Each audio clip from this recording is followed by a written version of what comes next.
おはようございます。それではロッカーの続きをしましょう。前をつけて後ろのインナー側はもともとついてたボロを取りまして、なんとか使えそうやな。ちょっと腐ってるけど、これをピコッとつけて、これをピコッとつけて、これもつけんとね。これもつけて、これもつけまして、最後にこのステンレスがピコッとつくと。でもって左のロッカー周りは完成かな。そしたらアーチの中央はこれはなんか光ってるな。ここ錆びてるのにここ光ってる感じ、ちょっと怪しいな。でもなんか大丈夫そうやな。こちらはもう完全ステンレスやな。完全ステンレスパッチンで剥ぎ取り決定。とりあえずここに蓋をしましょう。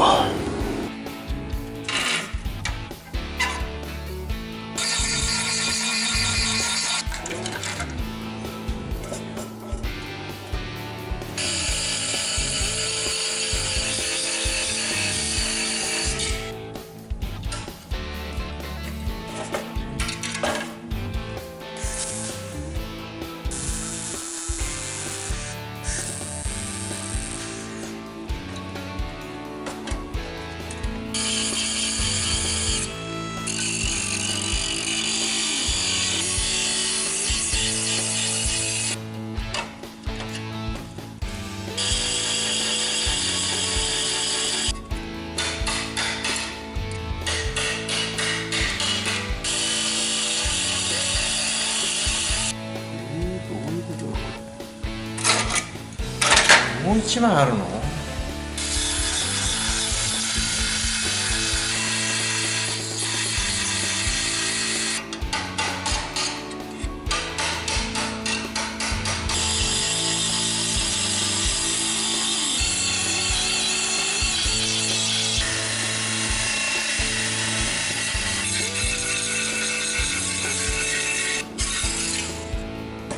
取れました。ちょっとボロいけど、これをなんとか使おう。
さあいい感じにつきました。と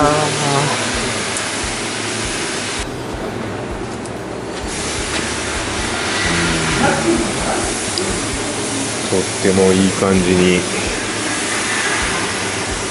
ついたと思われます。この突っ張り棒ももう外せるかな。とりあえずこれをつける前にこっちもはぐっちょこうかな。こっちのステンレスもちょっと剥いでみよう先に。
こうなってる。やっぱりこうなってるよね。とりあえず側はもう使えんな。いやー、ステンレス恐ろしい。